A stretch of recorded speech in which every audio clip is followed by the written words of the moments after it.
The Balloon-Hoax. Astounding news by express via Norfolk. The Atlantic crossed in 3 days. Signal triumph of Mr. Monk Mason's flying machine. Arrival at Sullivan's Island near Charlestown, SC, of Mr. Mason, Mr. Robert Holland, Mr. Henson, Mr. Harrison Ainsworth, and 4 others in the steering balloon, Victoria, after a passage of 75 hours from land to land. Full particulars of the voyage. The subjoined jeu d'esprit with the preceding heading in magnificent capitals, well interspersed with notes of admiration, was originally published, as matter of fact, in the New York Sun, a daily newspaper, and therein fully subserved the purpose of creating indigestible aliment for the quidnuncs during the few hours intervening between a couple of the Charleston mails. The rush for the sole paper which had the news was something beyond even the prodigious, and in fact, if, as some assert, the Victoria did not absolutely accomplish the voyage recorded, it will be difficult to assign a reason why she should not have accomplished it. The great problem is at length solved. The air, as well as the earth and the ocean, has been subdued by science, and will become a common and convenient highway for mankind. The Atlantic has been actually crossed in a balloon, and this too without difficulty, without any great apparent danger, with thorough control of the machine, and in the inconceivably brief period of 75 hours from shore to shore. By the energy of an agent at Charleston, SC, we are enabled to be the first to furnish the public with a detailed account of this most extraordinary voyage, which was performed between Saturday, the 6th instant, at 11 a.m. and 2 p.m. on Tuesday, the 9th instant, by Sir Everard Bringhurst, Mr. Osborne, a nephew of Lord Bentinck's, Mr. Monk Mason and Mr. Robert Holland, the well-known aeronauts, Mr. Harrison Ainsworth, author of Jack Sheppard, and Mr. Henson, the projector of the late unsuccessful flying machine, with 2 seamen from Woolwich, in all 8 persons. The particulars furnished below may be relied on as authentic and accurate in every respect, as, with a slight exception, they are copied verbatim from the joint diaries of Mr. Monk Mason and Mr. Harrison Ainsworth, to whose politeness our agent is also indebted for much verbal information respecting the balloon itself, its construction, and other matters of interest. The only alteration in the MS received has been made for the purpose of throwing the hurried account of our agent, Mr. Forsyth, into a connected and intelligible form. The balloon. 2 very decided failures. Of late, those of Mr. Henson and Sir George Cayley had much weakened the public interest in the subject of aerial navigation. Mr. Henson's scheme, which at first was considered very feasible even by men of science, was founded upon the principle of an inclined plane, started from an eminence by an extrinsic force, applied and continued by the revolution of impinging vanes, in form and number resembling the vanes of a windmill. But in all the experiments made with models at the Adelaide Gallery, it was found that the operation of these fans not only did not propel the machine, but actually impeded its flight. The only propelling force it ever exhibited was the mere impetus acquired from the descent of the inclined plane, and this impetus carried the machine farther when the vanes were at rest than when they were in motion, a fact which sufficiently demonstrates their inutility. And in the absence of the propelling, which was also the sustaining power, the whole fabric would necessarily descend. This consideration led Sir George Cayley to think only of adapting a propeller to some machine having of itself an independent power of support, in a word, to a balloon. The idea, however, being novel, or original, with Sir George, only so far as regards the mode of its application to practice. He exhibited a model of his invention at the Polytechnic Institution. The propelling principle or power was here also applied to interrupted surfaces, or vanes, put in revolution. These vanes were 4 in number, but were found entirely ineffectual in moving the balloon, or in aiding its ascending power. The whole project was thus a complete failure.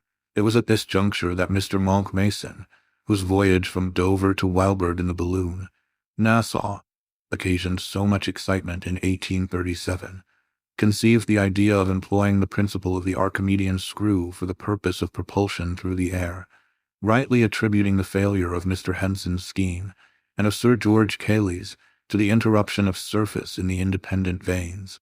He made the first public experiment at Willis's Rooms, but afterward removed his model to the Adelaide Gallery. Like Sir George Cayley's balloon, his own was an ellipsoid. Its length was 13 feet 6 inches, height 6 feet 8 inches. It contained about 320 cubic feet of gas, which, if pure hydrogen, would support 21 pounds upon its first inflation, before the gas has time to deteriorate or escape. The weight of the whole machine and apparatus was 17 pounds, leaving about 4 pounds to spare. Beneath the center of the balloon was a frame of light wood, about 9 feet long, and rigged onto the balloon itself with a network in the customary manner. From this framework was suspended a wicker basket or car. The screw consists of an axis of hollow brass tube, 18 inches in length, through which, upon a semi-spiral inclined at 15 degrees, pass a series of steel wire radii, 2 feet long, and thus projecting a foot on either side. These radii are connected at the outer extremities by 2 bands of flattened wire, the whole in this manner forming the framework of the screw, which is completed by a covering of oiled silk cut into gores, and tightened so as to present a tolerably uniform surface. At each end of its axis, this screw is supported by pillars of hollow brass tube descending from the hoop. In the lower ends of these tubes are holes in which the pivots of the axis revolve. From the end of the axis, which is next the car, proceeds a shaft of steel, connecting the screw with the pinion of a piece of spring machinery fixed in the car. By the operation of this spring, the screw is made to revolve with great rapidity, communicating a progressive motion to the whole. By means of the rudder, the machine was readily turned in any direction. The spring was of great power, compared with its dimensions, being capable of raising 45 pounds upon a barrel of 4 inches diameter after the first turn, and gradually increasing as it was wound up. It weighed altogether 8 pounds 6 ounces. The rudder was a light frame of cane covered with silk, shaped somewhat like a battledore, and was about 3 feet long, and at the widest 1 foot. Its weight was about 2 ounces. It could be turned flat, and directed upwards or downwards, as well as to the right or left, and thus enabled the aeronaut to transfer the resistance of the air which in an inclined position it must generate in its passage, to any side upon which he might desire to act, thus determining the balloon in the opposite direction.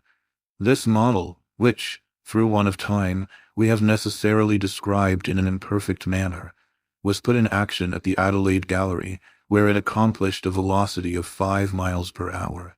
Although, strange to say, it excited very little interest in comparison with the previous complex machine of Mr. Henson. So resolute is the world to despise anything which carries with it an air of simplicity. To accomplish the great desideratum of aerial navigation, it was very generally supposed that some exceedingly complicated application must be made of some unusually profound principle in dynamics. So well satisfied, however, was Mr. Mason of the ultimate success of his invention, that he determined to construct immediately, if possible, a balloon of sufficient capacity to test the question by a voyage of some extent, the original design being to cross the British Channel, as before, in the Nassau balloon.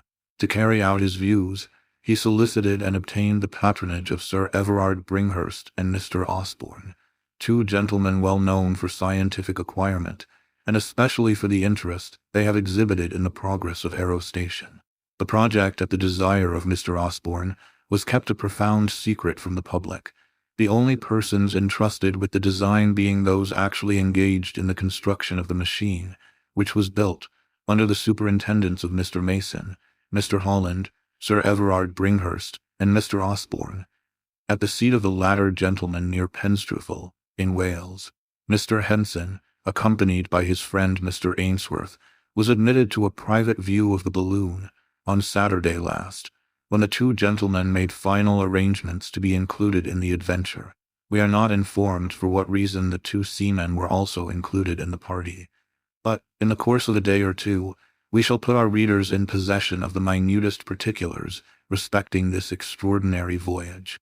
The balloon is composed of silk, varnished with the liquid gum caoutchouc.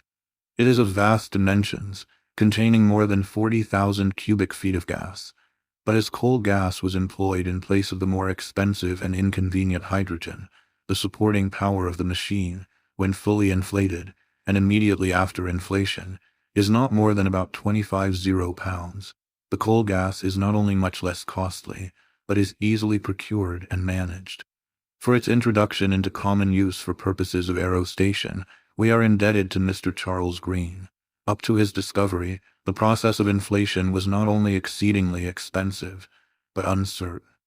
2, and even 3 days have frequently been wasted in futile attempts to procure a sufficiency of hydrogen to fill a balloon, from which it had great tendency to escape, owing to its extreme subtlety and its affinity for the surrounding atmosphere. In a balloon sufficiently perfect to retain its contents of coal gas unaltered, in quantity or amount, for 6 months, an equal quantity of hydrogen could not be maintained in equal purity for 6 weeks. The supporting power being estimated at 25 pounds, and the united weights of the party amounting only to about 1,200, there was left a surplus of 1,300, of which again 1,200 was exhausted by ballast, arranged in bags of different sizes, with their respective weights marked upon them, by cordage, barometers, telescopes, barrels containing provision for a fortnight, water casks, cloaks, carpet bags, and various other indispensable matters, including a coffee warmer contrived for warming coffee by means of slackline, so as to dispense altogether with fire if it should be judged prudent to do so. All these articles, with the exception of the ballast and a few trifles, were suspended from the hoop overhead. The car is much smaller and lighter, in proportion, than the one appended to the model. It is formed of a light wicker, and is wonderfully strong, for so frail-looking a machine. Its rim is about 4 feet deep. The rudder is also very much larger in proportion than that of the model, and the screw is considerably smaller. The balloon is furnished besides with a grapnel and a guide rope, which latter is of the most indispensable importance. A few words in explanation will here be necessary for such of our readers as are not conversant with the details of aerostation. As soon as the balloon quits the earth, it is subjected to the influence of many circumstances tending to create a difference in its weight, augmenting or diminishing its ascending power. For example, there may be a deposition of dew upon the silk, to the extent even of several hundred pounds. Ballast has then to be thrown out, or the machine may descend. This ballast being discarded, and a clear sunshine evaporating the dew, and at the same time expanding the gas in the silk, the whole will again rapidly ascend. To check this ascent, the only recourse is, or rather was, until Mr. Green's invention of the guide rope, the permission of the escape of gas from the valve. But in the loss of gas is a proportionate general loss of ascending power, so that, in a comparatively brief period, the best constructed balloon must necessarily exhaust all its resources and come to the earth. This was the great obstacle to voyages of length. The guide rope remedies the difficulty in the simplest manner conceivable. It is merely a very long rope which is suffered to trail from the car, and the effect of which is to prevent the balloon from changing its level in any material degree. If, for example, there should be a deposition of moisture upon the silk, and the machine begins to descend in consequence, there will be no necessity for discharging ballast to remedy the increase of weight, for it is remedied, or counteracted, in an exactly just proportion, by the deposit on the ground of just so much of the end of the rope as is necessary. If, on the other hand, any circumstances should cause undue levity, and consequent ascent, this levity is immediately counteracted by the additional weight of rope upraised from the earth. Thus, the balloon can neither ascend or descend, except within very narrow limits, and its resources, either in gas or ballast, remain comparatively unimpaired. When passing over an expanse of water, it becomes necessary to employ small kegs of copper or wood, filled with liquid ballast of a lighter nature than water. These float and serve all the purposes of a mere rope on land. Another most important office of the guide rope is to point out the direction of the balloon. The rope drags, either on land or sea, while the balloon is free. The latter, consequently, is always in advance, when any progress whatever is made. A comparison, therefore, by means of the compass, of the relative positions of the two objects, will always indicate the course. In the same way, the angle formed by the rope with the vertical axis of the machine indicates the velocity.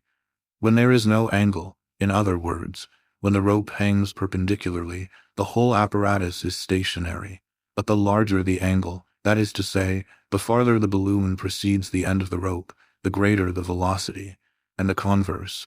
As the original design was to cross the British Channel, and alight as near Paris as possible, the voyagers had taken the precaution to prepare themselves with passports directed to all parts of the continent, specifying the nature of the expedition, as in the case of the Nassau voyage, and entitling the adventurers to exemption from the usual formalities of office. Unexpected events, however, rendered these passports superfluous. The inflation was commenced very quietly at daybreak, on Saturday morning, the 6th instant, in the courtyard of Wheelvore House, Mr. Osborne's seat, about a mile from Penstruthal in North Wales, and at 7 minutes past 11, everything being ready for departure, the balloon was set free, rising gently but steadily, in a direction nearly south. No use being made for the first half-hour of either the screw or the rudder. We proceed now with the journal, as transcribed by Mr. Forsyth from the joint MSS. of Mr. Monk Mason and Mr. Ainsworth. The body of the journal, as given, is in the handwriting of Mr. Mason, and a P.S. is appended each day by Mr. Ainsworth, who has in preparation, and will shortly give the public a more minute, and no doubt, a thrillingly interesting account of the voyage. The Journal. Saturday, April the 6th. Every preparation likely to embarrass us having been made overnight, we commenced the inflation this morning at daybreak. But owing to a thick fog, which encumbered the folds of the silk and rendered it unmanageable, we did not get through before nearly 11 o'clock. Cut loose then in high spirits, and rose gently but steadily, with a light breeze at north, which bore us in the direction of the British Channel. Found the ascending force greater than we had expected, and as we arose higher and so got clear of the cliffs, and more in the sun's rays, our ascent became very rapid. I did not wish, however, to lose gas at so early a period of the adventure, and so concluded to ascend for the present. We soon ran out our guide rope, but even when we had raised it clear of the earth, we still went up very rapidly. The balloon was unusually steady and looked beautifully. In about 10 minutes after starting, the barometer indicated an altitude of 15,000 feet. The weather was remarkably fine, and the view of the subjacent country, a most romantic one when seen from any point, was now especially sublime. The numerous deep gorges presented the appearance of lakes, on account of the dense vapors with which they were filled, and the pinnacles and crags to the southeast, piled in inextricable confusion, resembling nothing so much as the giant cities of Eastern fable. We were rapidly approaching the mountains in the south, but our elevation was more than sufficient to enable us to pass them in safety. In a few minutes we soared over them in fine style, and Mr. Ainsworth, with the seamen, was surprised at their apparent want of altitude when viewed from the car, the tendency of great elevation in a balloon being to reduce inequalities of the surface below to nearly a dead level. At 11:30, still proceeding nearly south, we obtained our first view of the Bristol Channel, and in 15 minutes afterward, the line of breakers on the coast appeared immediately beneath us, and we were fairly out at sea. We now resolved to let off enough gas to bring our guide rope, with the buoys affixed, into the water. This was immediately done, and we commenced a gradual descent. In about 20 minutes our first buoy dipped, and at the touch of the second soon afterwards, we remained stationary as to elevation. We were all now anxious to test the efficiency of the rudder and screw, and we put them both into requisition forthwith, for the purpose of altering our direction more to the eastward, and in a line for Paris. By means of the rudder, we instantly effected the necessary change of direction, and our course was brought nearly at right angles to that of the wind, when we set in motion the spring of the screw, and were rejoiced to find it propel us readily as desired. Upon this we gave 9 hearty cheers, and dropped in the sea a bottle, enclosing a slip of parchment with a brief account of the principle of the invention. Hardly, however, had we done with our rejoicings, when an unforeseen accident occurred which discouraged us in no little degree. The steel rod connecting the spring with the propeller was suddenly jerked out of place, at the car end. by a swaying of the car through some movement of one of the two seamen we had taken up, and in an instant hung dangling out of reach from the pivot of the axis of the screw. While we were endeavoring to regain it, our attention being completely absorbed, we became involved in a strong current of wind from the east, which bore us, with rapidly increasing force, towards the Atlantic. We soon found ourselves driving out to sea at the rate of not less, certainly, than 50 or 60 miles an hour, so that we came up with Cape Clear at some 40 miles to our north before we had secured the rod and had time to think what we were about. It was now that Mr. Ainsworth made an extraordinary, but to my fancy, a by no means unreasonable or chimerical proposition, in which he was instantly seconded by Mr. Holland, viz., that we should take advantage of the strong gale which bore us on, and in place of beating back to Paris, make an attempt to reach the coast of North America. After slight reflection, I gave a willing assent to this bold proposition, which, strange to say, met with objection from the two seamen only. As the stronger party, however, we overruled their fears, and kept resolutely upon our course. We steered due west, but as the trailing of the buoys materially impeded our progress, and we had the balloon abundantly at command, either for ascent or descent, we first threw out 50 pounds of ballast, and then wound up, by means of a windlass, so much of the rope as brought it quite clear of the sea. We perceived the effect of this maneuver immediately, in a vastly increased rate of progress, and as the gale freshened, we flew with a velocity nearly inconceivable, the guide rope flying out behind the car, like a streamer from a vessel. It is needless to say that a very short time sufficed us to lose sight of the coast. We passed over innumerable vessels of all kinds, a few of which were endeavoring to beat up, but the most of them lying to. We occasioned the greatest excitement on board all, an excitement greatly relished by ourselves, and especially by our two men, who, now under the influence of a dram of Geneva, seemed resolved to give all scruple or fear to the wind. Many of the vessels fired signal guns, and in all we were saluted with loud cheers, which we heard with surprising distinctness, and the waving of caps and handkerchiefs. We kept on in this manner throughout the day, with no material incident, and as the shades of night closed around us, we made a rough estimate of the distance traversed. It could not have been less than 500 miles, and was probably much more.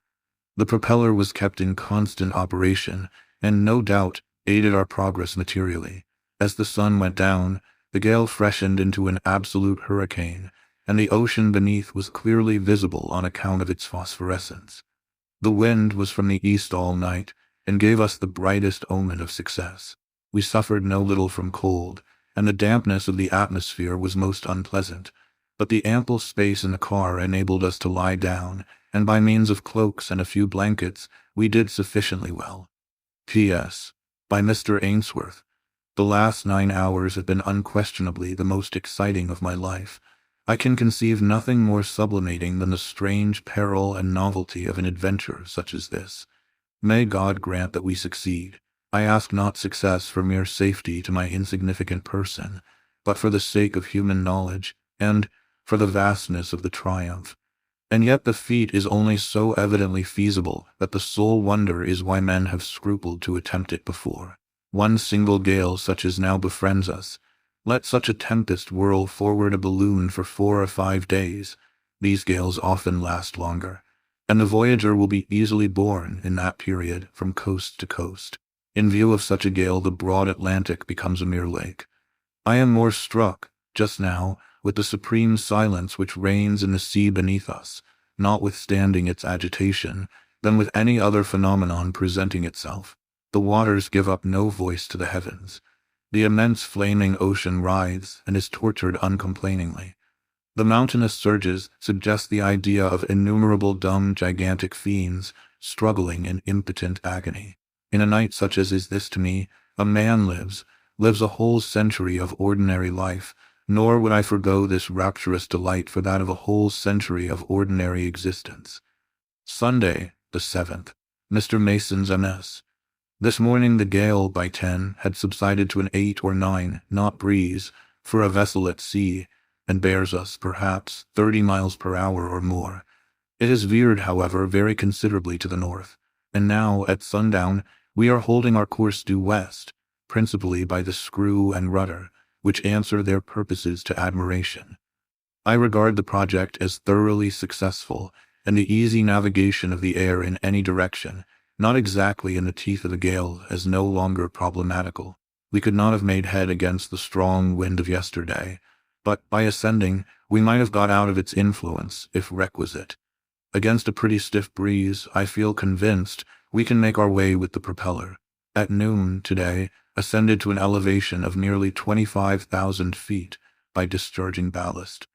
Did this to search for a more direct current, but found none so favorable as the one we are now in. We have an abundance of gas to take us across this small pond, even should the voyage last 3 weeks. I have not the slightest fear for the result. The difficulty has been strangely exaggerated and misapprehended. I can choose my current, and should I find all currents against me, I can make very tolerable headway with the propeller.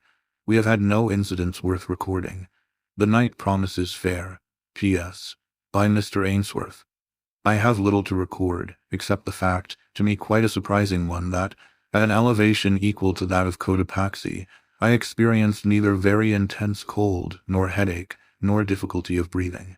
Neither, I find, did Mr. Mason, nor Mr. Holland, nor Sir Everard.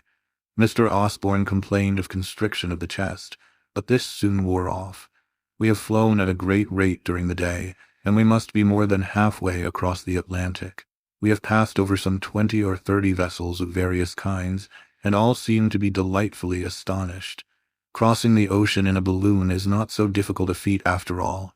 Omni ignatum pro magnifico. Nem. At 25,000 feet elevation the sky appears nearly black, and the stars are distinctly visible, while the sea does not seem convex, as one might suppose, but absolutely and most unequivocally concave. Monday, the 8th. Mr. Mason's MS. This morning we had again some little trouble with the rod of the propeller, which must be entirely remodeled, for fear of serious accident. I mean the steel rod, not the vanes. The latter could not be improved. The wind has been blowing steadily and strongly from the northeast all day, and so far fortune seems bent upon favoring us. Just before day, we were all somewhat alarmed at some odd noises and concussions in the balloon, accompanied with the apparent rapid subsidence of the whole machine. These phenomena were occasioned by the expansion of the gas, through increase of heat in the atmosphere, and the consequent disruption of the minute particles of ice with which the network had become encrusted during the night. Threw down several bottles to the vessels below. Saw one of them picked up by a large ship, seemingly one of the New York line packets. Endeavored to make out her name, but could not be sure of it. Mr. Osborne's telescope made it out something like Atalanta. It is now 12 at night, and we are still going nearly west at a rapid pace. The sea is peculiarly phosphorescent. P.S. By Mr. Ainsworth. It is now 2 a.m. and nearly calm, as well as I can judge, but it is very difficult to determine this point, since we move with the air so completely. I have not slept since quitting Wheelvore, but can stand it no longer and must take a nap. We cannot be far from the American coast. Tuesday, the 9th, Mr. Ainsworth's MS. 1 p.m. We are in full view of the low coast of South Carolina. The great problem is accomplished. We have crossed the Atlantic, fairly and easily crossed it in a balloon. God be praised. Who shall say that anything is impossible hereafter? The journal here ceases. Some particulars of the descent were communicated, however, by Mr. Ainsworth to Mr. Forsyth. It was nearly dead calm when the voyagers first came in view of the coast, which was immediately recognized by both the seamen and by Mr. Osborne. The latter gentleman having acquaintances at Fort Moultrie, it was immediately resolved to descend in its vicinity. The balloon was brought over the beach, the tide being out and the sand hard, smooth, and admirably adapted for a descent, and the grapnel let go, which took firm hold at once. The inhabitants of the island and of the fort thronged out, of course, to see the balloon, but it was with the greatest difficulty that anyone could be made to credit the actual voyage, the crossing of the Atlantic. The grapnel caught at 2 p.m. precisely, and thus the whole voyage was completed in 7 to 5 hours, or rather less, counting from shore to shore. No serious accident occurred. No real danger was at any time apprehended. The balloon was exhausted and secured without trouble, and when the MS, from which this narrative is compiled, was dispatched from Charleston, the party were still at Fort Moultrie. Their farther intentions were not ascertained, but we can safely promise our readers some additional information either on Monday or in the course of the next day, at farthest. This is unquestionably the most stupendous, the most interesting, and the most important undertaking ever accomplished or even attempted by man. What magnificent events may ensue, it would be useless now to think of determining.